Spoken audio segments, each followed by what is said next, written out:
Sa mga hindi pa nakadirect sa manufacturer ng Korean bales, ukay-ukay, ayan guys, i-pin nyo po yung page natin para sa locators fee. Okay? Once nabayad na po ang locators fee ninyo, bibigyan ko po kayo ng supplier na pwede nyong kuhanan. So medyo marami-rami yung mga 10, ganun. Mga 10 supplier po ang ibibigay ko sa inyo. Hindi basta-basta supplier, kundi sila po yung gumagawa ng ukay bale. Manufacturer po ito, okay? Sila yung nagpapacking ng mga ukay. So pwede po kayo mag-request kung anong ukay ang gusto ninyo at kung ilang piraso. At kung gusto mong magpalagay ng sariling mong code, 'di ba? So napapansin niyo po na marami na pong BEA na may iba-ibang code, may ZL, may CN. Alam niyo po 'yon, yung iba-iba na yung label ng ukay. So ayan guys, pwede po kayo magpalagay ng sarili nyong code para po mas makilala yung sarili nyong pangalan, okay? So pag nag-avail po kayo ng ganon, customize po ang tawag yun, ang minimum order nun 100 bundle. Pero kung hindi po kayo maka-avail ng 100 bundle, pwede po kayo mag-order ng kahit na isang bundle, 5 bundle, 10 bundle, 50 bundle. Depende po yan sa pag-uusapan nyo ng supplier. Mababait naman po yung mga supplier natin, kaya magkakasundo po kayo sa presyo, okay? So, pwede nyong lambingin yung mga supplier natin from China kasi mababait po talaga sila.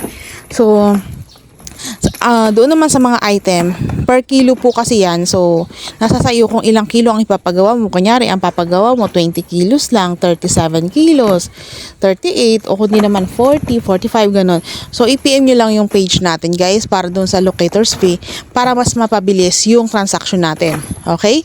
So, meron po tayong mga ukay-ukay bags, damit, Shein Patpat, ganun. Pati mga brand new cloth. Yan, meron tayong mga ganun.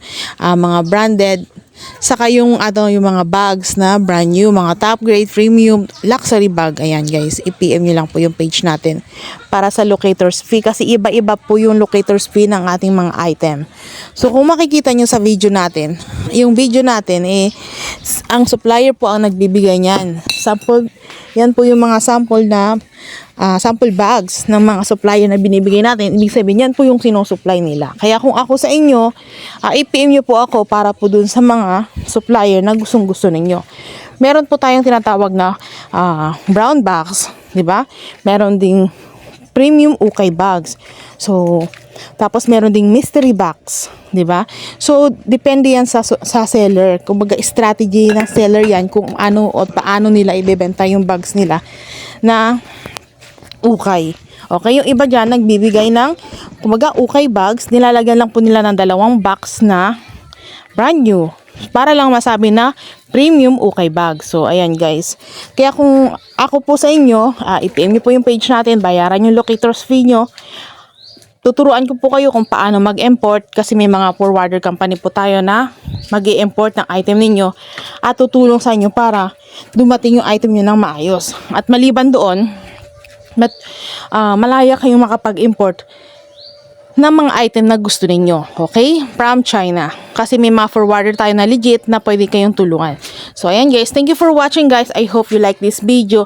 And please palike po at pa-share po. Kunyari, ayaw nyo mag-order, pwede nyo namang i-share na lang para doon sa mga kakilala nyo na gustong umorder at gustong mag-business na sila na lang po ang bossing, okay?